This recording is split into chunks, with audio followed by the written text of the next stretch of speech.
Hello, and welcome to Talkin Jake, myself, Davis, after a truly fun sports weekend. Obviously, the opening weekend for March Madness. Some people live for that. It's become like Vegas's biggest weekend if you're a group of dudes. Heck of a time to go to Vegas. Also, the WBC. How about that? Highly contested on the interstate. What does it mean? What doesn't it mean? But man, it means a lot to some people, and that's kind of what matters. I want to do the men's basketball tournament first because I'll say this. There are a lot of sporting events. Okay, Jake, nice. Aiming wide to start. Even like the Masters, which I'll be talking about in a couple weeks, and, obviously the big ones, the Super Bowl, World Series, the Olympics, World Cup. Sports has a way of showing up. I mean, you catch yourself in a good hockey playoff matchup. My goodness, a hockey game 7, guys are like falling apart on the ice. What the NCAA Tournament has the ability to do is insane. It's never once let you down. There's been golf tournaments that the final round doesn't really matter. The guy's got a lead and he rides it out. Nice. Cool. There's been World Series that are sweeps or blowouts or whatever it is. Somehow, the men's NCAA tournament brings it every year. And in a way, I don't want to say it's gone too far. We saw another 16 beat a 1, which I think I'm going to zag a little bit. When a 16 had never beaten a 1, that was so cool. And then it happened, and the one time happened, and you're like, this is incredible. This has never happened. This is sports. What was it? UMBC beat Virginia. Right? And then the storyline on top of that Virginia the next year comes back and they do the damn thing. That was like perfect. That was like the perfect sports world. That's right. I couldn't remember if it was they had just won or won the next year and never looked it up. Yeah, they followed up. So some of those guys that were going to have to live with that curse of being the crew that lost, they come back and win it the next year. We had another 16 get a win, and I don't want to take away from it. And the fact that it's Purdue, who they have now had a recent history. They lost to the 15, and I think they lost to a 13 the year before that. It's really unreal what they have been doing. But every year, you find yourself watching a game that otherwise, if it was on the TV, Miami last night, they played a game. No, I shouldn't start there. But it's just to prove the point that Miami and Indiana were playing a tight game last night, that if that was just on a Tuesday night during the year, it wouldn't really matter. K-State, Kentucky. And you get engulfed in these games that, the sports gambling side of it, there was a shot that went in yesterday that we should finish there. Let's circle back in the timeline because you guys know I like being a Cron Pod. Thursday, games tip off. We were doing some warehousey stuff. Eddie and friends, that'll be a unique one. And Virginia played Furman, one of the first games of the day. Virginia, like we mentioned, the 1 seed that originally got knocked off. Tony Bennett's still there. They still play a different brand of basketball. Them and Purdue play a slower style of basketball. As we've seen basketball on every level, pick it up, pace, tempo, shots, threes, all of it. They were playing Furman. They have a lead at the half, and, we're playing a good game, but Virginia, they're in control. They have the ball. They're getting fouled. If they make their free throws, they should be home. Bless his heart. The guard on Virginia, I believe it's Clark or Franklin. He throws it away. He's in the trap. He's in the trap in the corner, and you just see the panic kick in. He throws it to midcourt. The Furman big man is right there, snags it, makes the pass. In NCAA tournament history, whenever that pass is made and a guy is stepping into a three-pointer, it feels like it goes in at an 85% clip. My UConn Huskies going back, Derek Williams, if you forget about how good he was in college, he had one of those looks that would have beat my UConn Huskies. It did not go in. And the Furman Paladins. Foolish Bailey's Furman Paladins. They beat Virginia, and the tournament is off, right? Like, Virginia's a 4 seed. You could believe in them going to the Sweet 16 easily. You could believe in them making a little bit of a run, Elite 8. Why not? They've been a solid program. They got a natty. They're out instantly, and just like that, March had begun again. Your 1 seeds the rest of that day, Alabama, Houston, Kansas, they were fine. Houston got a little bit of a game from Northern Kentucky. Otherwise, they were clear. Texas rolled over Colgate. UCLA is fine. Arizona, a 2 seed, gets beaten by Princeton, who Princeton is a team that's got a weird amount of tournament success in their runs. The Princeton offense being named that. I think there's something spooky to that. I don't know if there's ghosts. They take down Arizona. I mean, Arizona, that's a team people had winning the whole damn thing. They go down opening night. People thought Oral Roberts was going to take down Duke. Duke rolled on them. Penn State beat A&M, a lot of team had making a run, one of the most underseeded teams in the tournament, quote unquote. Penn State rolled on them. Tennessee survives Louisiana in a close game.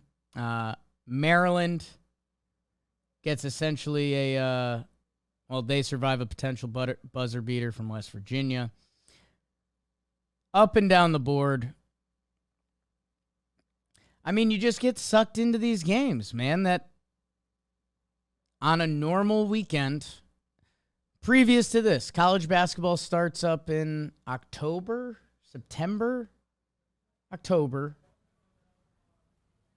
that a lot of these games mean nothing to you. You have your one team or your one conference normally that you're into. You find a couple big games along the way. Some of those weird early midseason tournaments, maybe you lock into those. And then the upset of the tournament, like I talked about. Fairleigh Dickinson beats Purdue. The shortest team in the country, Fairleigh Dickinson, beats Purdue. The 1 seed with Zach Edey, like the biggest human on the planet. And yeah, man, I mean, I was ready to give the Fairleigh Dickinson coach some crap because they won their 16 versus 16 playing game, and they caught him on camera saying, I like our matchup versus Purdue. We can beat them. I thought that was going to be so much egg in their face. Like, I thought they were going to lose by 50 and it would become a joke. They believed in it, and they were right. Fairleigh Dickinson from my Northeast Conference lost to Central Connecticut State this year. Those are 100 facts. So is CCSU technically a national champion? I don't know.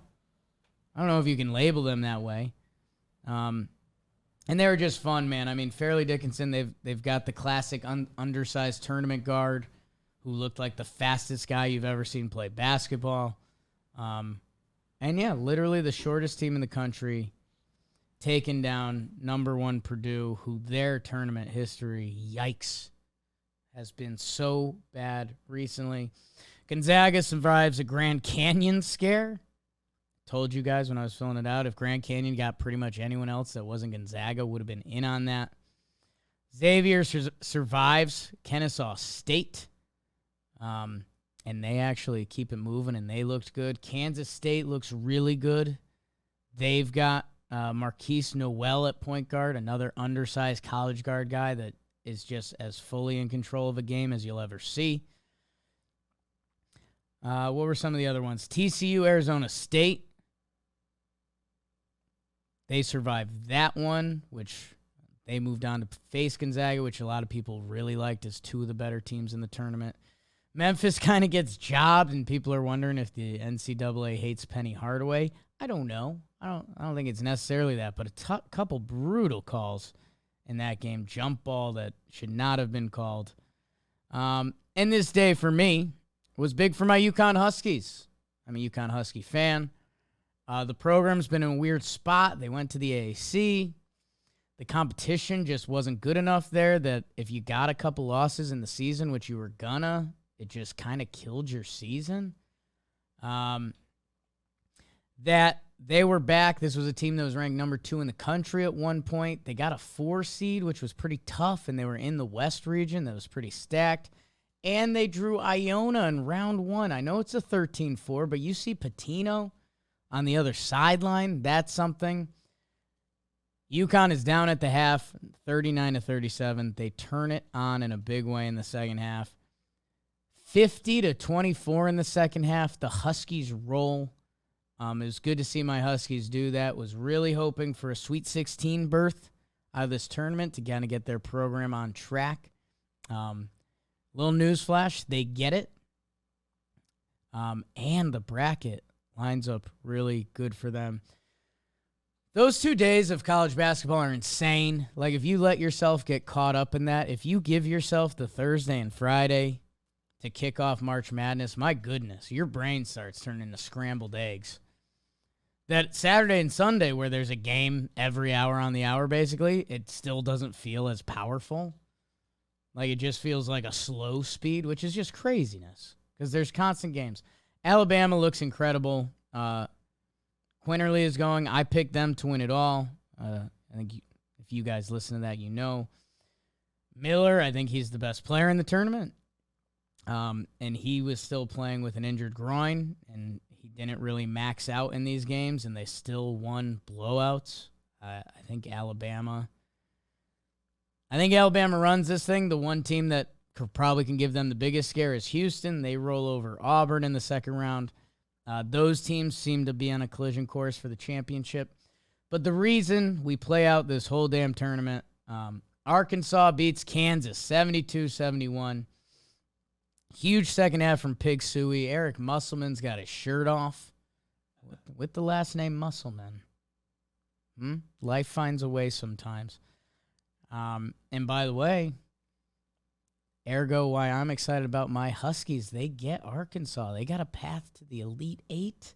I mean, good team. And at this point in the tournament, and that's where this tournament is special every year, that I don't care if you're number 2 Texas or number 8 Arkansas or number 1 or number 9 FAU.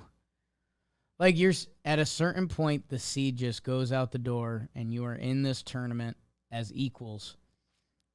Texas survives Penn State. UCLA survives Northwestern. Tennessee Duke was a fun one. Tennessee is one of the more bizarre teams you'll ever watch. Their guard play isn't very good. They lost their starting point guard going into the tournament. But it seems like whenever they get a shot, it goes in. They are one of the biggest wild cards of this tournament because on offense, whenever you see a player taking a shot attempt, it's got like a really good chance to go in. It's just getting to that at some point. That was a really fun game to watch. And then Princeton, the 15 seed, they will go to the Sweet 16. New Jersey has become a basketball powerhouse. Doug Edert from last year. Audio Jack knows him. Princeton, they're going to the Sweet 16, 15 seed. That's always cool. And yeah, I feel like I came off too hard on Fairleigh Dickinson and Purdue for having it happen again. I should not. I'm happy for them. Like I said, Northeastern Conference. My UConn Huskies turned it on again against St. Mary's to go to the Sweet 16. They are a dangerous team, a program that believes. I'm happy they are where they are. They're heading out to Vegas. Did I look at flights? Michigan State beats Marquette. Shaka Smart. This game was really close down the stretch. I think it was a tied game. And Shaka Smart, during the timeout, had the team do a 15-second breathing exercise together instead of like talking X's and O's. They ended up losing by 9. A little bit out on Shaka Smart for the minute. Don't get me wrong. I believe in some good breath and breathing exercises, but when you've got 2 minutes to draw up some plays, and talk about basketball and a timeout to go to the Sweet 16, let's do that. Let's do that. Zags, they beat TCU late night. They turned it on in the second half. Drew Timme, still doing it. Still doing it. Mustache, headband, and all. He is more redeeming than young, angsty Drew Timme. An old final run Drew Timme. I have been enjoying him more. You either kind of love him or hate him. Not a big middle area guy. Creighton goes on, had that in my bracket. Stop bragging, Jake. Your bracket's pretty bad. Xavier, Creighton, and UConn. Go Big East, baby. Like that a lot. K-State, if you get a chance to watch them coming up, the point guard, Noel, it's my second time shouting him out. I think he was second in the nation in assists, hit some huge shots for them. Just speed, anticipation, and passing that you like. If you're anyone that played basketball, he makes the passes you dream about making, and he does it in control, like he's not trying to force it. And a really good story there. The new coach for K-State, turned the whole program around in 1 year. They were joking. He got hired, literally a year from the day, and they were awful. I think they only had one player coming back or something. So when you get those stories in the NCAA tournament, and that's why it's incredible. Florida Atlantic takes down Fairleigh Dickinson. Sorry. It's a good game, back and forth, but FAU had it in control. 33 wins out of Florida Atlantic this year. Most in the bracket. I don't know, man. It's where I started this, and it's where I'll kind of wrap it up. Every year, Joe's McFly walked in before we started recording this, and he said, has the NCAA tournament been mid this year? No. We had a 16 beat a 1. 15 beat a 2. Princeton's going to the Sweet 16. You got a couple of the big dogs there. The tournament brings it every year. Probably did too much sports gambling on it, if I'm being honest, at a certain point. Yesterday, I bet on every game, which was just a little aggressive. Make sure you bet responsibly. Did the UConn under hitting by 1 point matter to me? Yes. Yes, it did. But that's gambling, and that's actually where I'll wrap it up, because also TCU, late night. It's Sunday. If you're a sports fan, if you're a sports gambler, you've been put through the ringer of this weekend. It's the biggest weekend of the year. If you're a sports gambler, TCU plus 4.5. The series of events that ensued, and some of you might not be into this at all, just absolutely unreal that TCU plus 4.5, meaning they were giving 4.5 points. They're down 7. They hit a 3 to make it 4 with 5 seconds left. So game's almost over. TCU fouls. Gonzaga guy goes to the line. Both free throws. Bing, bong. There's 5. There's 6. 0.7 seconds on the clock. TCU rolls the ball up. Guys are dapping up, shaking hands at midcourt. TCU guy throws one up. If you haven't seen it, I would look it up. 3-point shot goes in. TCU loses by 3. If you're a TCU bettor, you are as happy as you've ever been in your life. If you were on Gonzaga, you feel a level of pain that you can't get in a lot of areas of life. So maybe that's my in summary. The NCAA Basketball Tournament, it guarantees you entertainment every year. There's incredible storylines, and if you're in the sports gambling world, my word, you see some things that put you in disbelief. In disbelief. If one player on Gonzaga decided to guard that guy a little ahead of midcourt, probably doesn't make it, shot doesn't go in. The amount of money that switches hands between parlays and regular bets and everything. It's really a crazy world. Anything on the tourney, Beebs? Oh, we're talking a little gambling. I did this, saw a guy on TikTok basically say, yeah, he puts a unit on every single 12, 13, 14. Right.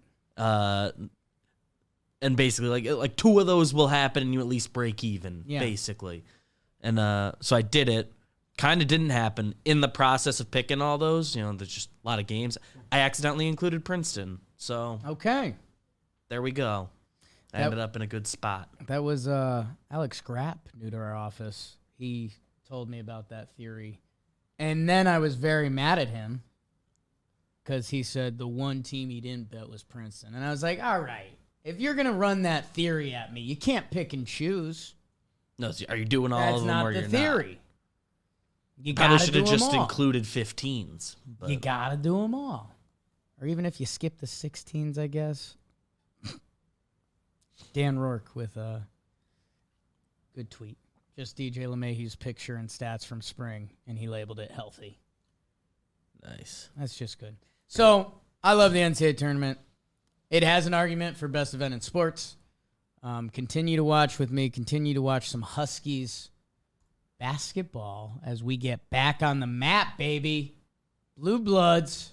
Hurley.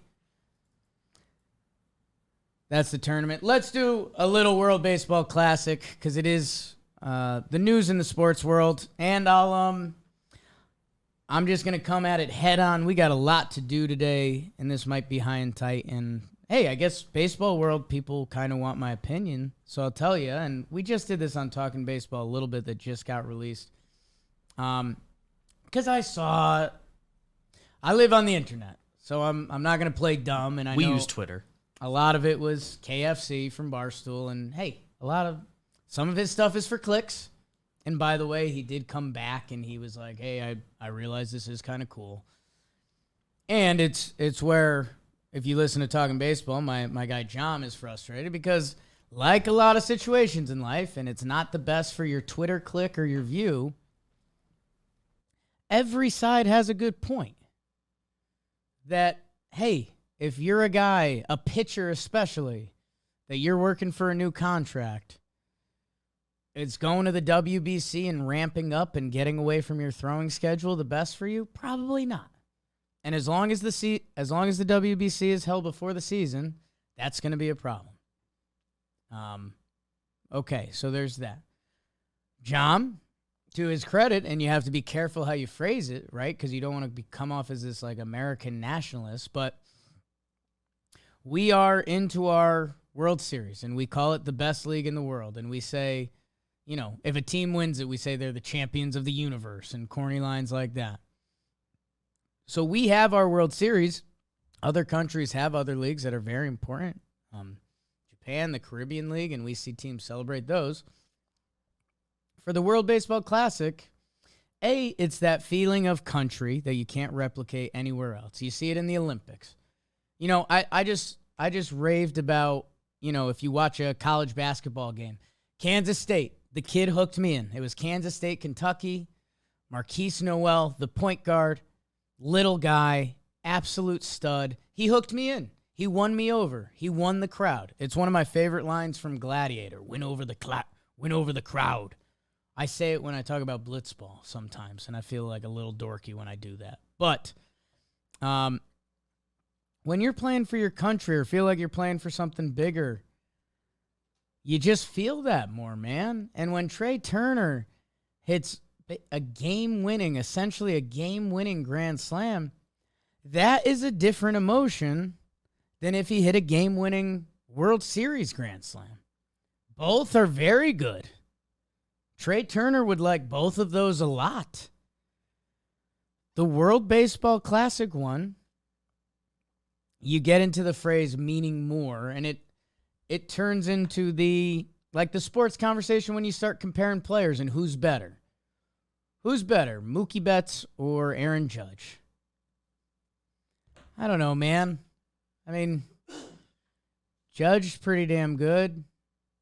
Mookie's pretty damn good. Mookie's a little faster. Judge has more power. They both got bat to ball. Could Mookie be better than Judge this year? He could. Could Judge be better than Mookie? He could.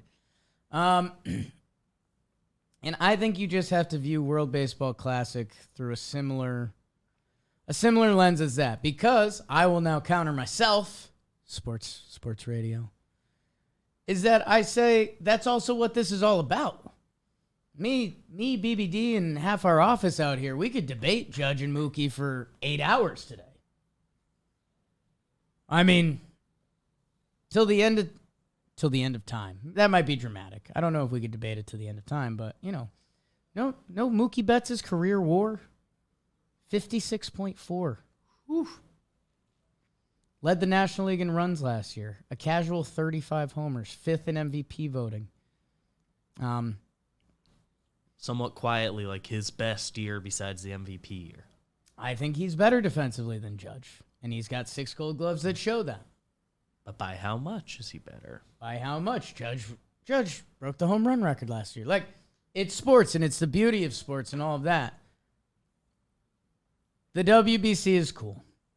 And to what level you think that is your own prerogative. And the biggest thing I landed on, and it was my biggest thing on Talking Baseball, however much you care about it, cool. I'll be honest, I've been touch and go a little bit. People in the chat, we go live on AMP these days. Some of the early games or super late games. I even told you that first USA game at 10 o'clock on a Sunday. Wasn't altering sleep schedules. That's a little bit of a sacred time for me. For the qualifying round, if it was a Yankees playoff game, do you think I would have treated that differently? Yes. We treat Yankees regular season games differently. Yeah, I wouldn't miss that. So there's obviously a sliding scale here, and it's picked up as it gone, and we saw it in the semifinal games this weekend, that there's just a different allure to the World Baseball Classic. And we've kind of walked you through it. The Czech pitcher that strikes out Ohtani, the Czech team getting their first win, the kid from Nicaragua getting signed by the Tigers, getting an opportunity at a career of Major League Baseball. Our own Peter Moylan talked about what it did for his career. We've seen it. I've seen it live. And that created a monster. Peter Moylan should be slinging roofing tile in Australia. Instead, he's the king of Atlanta, basically. That it all culminated this weekend with, the quarterfinals and semifinals, the Trey Turner home run. It is going to be one of the coolest moments of Trey Turner's career. He's played in World Series. He's played in playoff games. Will it be the thing he's most remembered for? I don't know. I mean, he's about to play, 9 years in Philly? Yep, that team's pretty good. If Philly reels off 3 championships, maybe not. But say Philly doesn't, and say Trey's really good and, he's on a Hall of Fame trajectory. There's recency bias, and I haven't thought more on it, but I haven't sat down to really try to remember, but I can't remember a moment specifically more cool. The emotions you feel. And not to get too heavy about it, but that emotion Trey Turner had when he hit that home run, that was real. That was real for him. And I've gotten into a place where I'm 33. I'm a 33-year-old married man. I'm toast. It's over. Whoa. But when you say, what does it mean? Don't put yourself in other people's shoes for what it means. Because to Trey Turner, I bet that home run was pretty cool. Silvio Bracco, the pitcher that gave it up, I bet that wasn't pretty cool.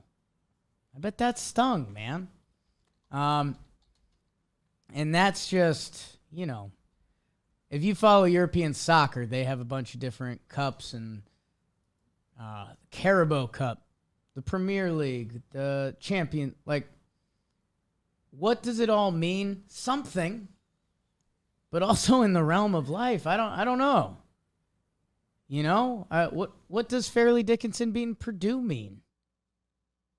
I don't know. It's a really cool thing for them, for those kids to say. they'll have that for the rest of their life. How about the other side of the NCAA tournament games? We're seeing when you see the walk-ons get subbed in at the end of the game. What does that mean? A walk-on gets subbed in for 45 seconds. They get to say they played in the NCAA tourney. I mean, if you really want to chop them down, you say, hey, it was a 35-point game. You didn't touch the ball.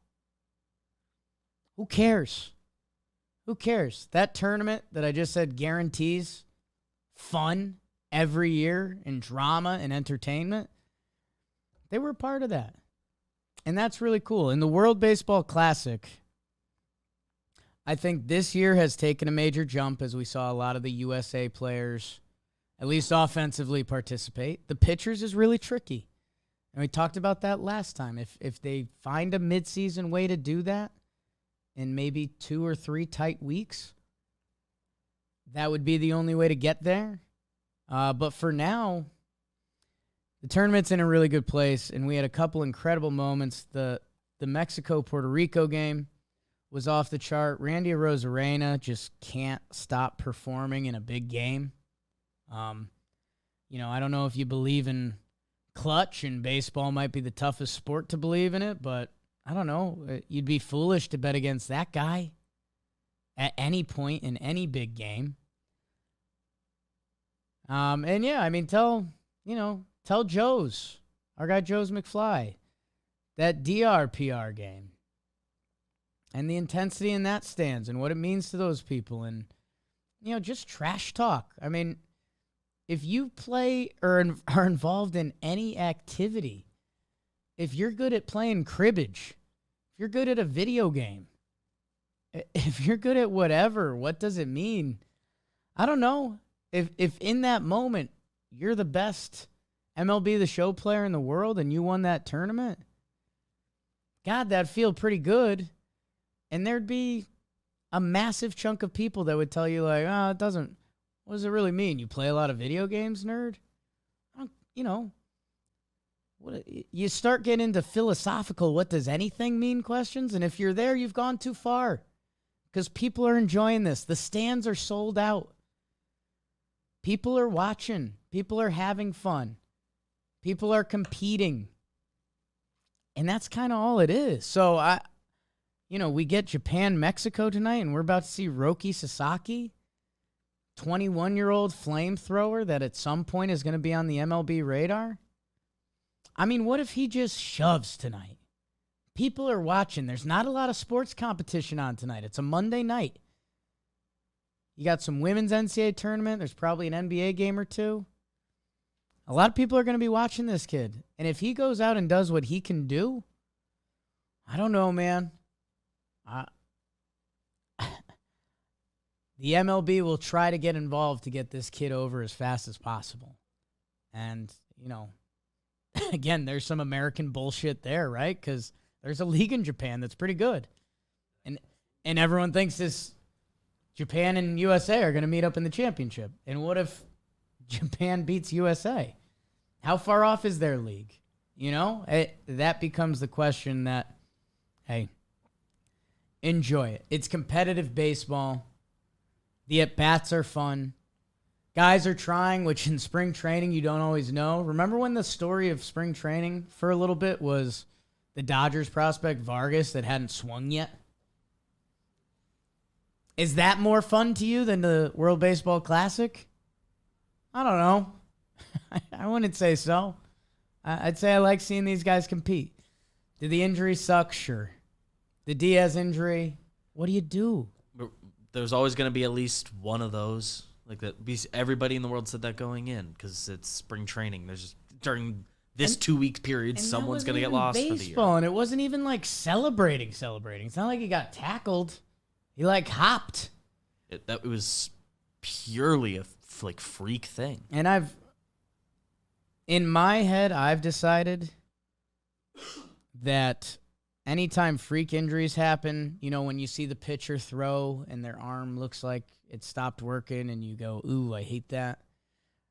Or ACLs or whatever even happened to Edwin or even Kendrys Morales, who's got the famous walk off, jumped on home plate, broken ankle. If that's going to happen, I feel like it's going to happen. And maybe I just mentally have to live that way, and you can feel however you want, but if it was so close to happening, it feels like it was going to happen at some point. Mariano tore his ACL shagging flies. Right. And maybe I'm wrong. I don't have a lot of science behind me there. But yeah, I mean, the Altuve one sucks. He gets hit in the hand with a pitch. He's going to be out 8 to 10 weeks. Altuve is, the head of the snake for the Houston Astros. If that was Judge, or even if it was LeMahieu, or if it was whoever it was, I would hate that, but I also like to genuinely think that could happen in spring training too. I mean, Justin Turner got hit in the face, right?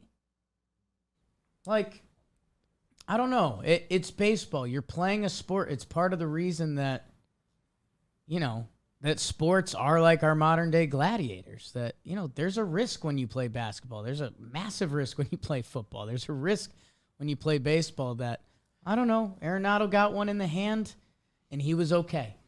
Just freak stuff. Altuve got one in the hand. He's out 8 to 10 weeks. So it's like I know there's some stuff around they needed some more length out of Bard, so he was a little more strained than normal. But you can get hit in the hand, any pitch. It just happens. You take any time a pitcher throws a pitch, guess what? It's got a chance of coming right back at you. Yeah. It has a chance. Every pitcher is one throw away from being out for the year and out for next year. So, I like it. If you don't like the World Baseball Classic, that's okay. You don't have to watch. But guess what? If all your baseball friends were tuning in last night, I bet you tuned in. And does it mean as much as a World Series? Probably depends who you're talking to. If it's someone who's got a World Series or two in the bag, like Trey Turner, and he gets that home run too, at this point, right now, in that moment, it sure did mean more. We'll let Trey zoom in on his career when he's retired and he wants to talk about all that. But for now, the World Baseball Classic has been very exciting. Mexico, Japan tonight. I'm rooting upset. Mexico's got the sauce a little bit. I guess I'm rooting for either way because Japan, USA would be a blast too. Yeah, both matchups would be fantastic. Border war with Mexico. Crushed us the first time they faced them. All that. Kind of too real. A little real. So, with that, we got a lot going on this week. Next week's opening day. I did just send a text message to Foolish Baseball. Maybe we'll go over that Foolish 50 with them. Maybe we won't. So, love you guys, and we'll see you soon. Watch everything. Bye.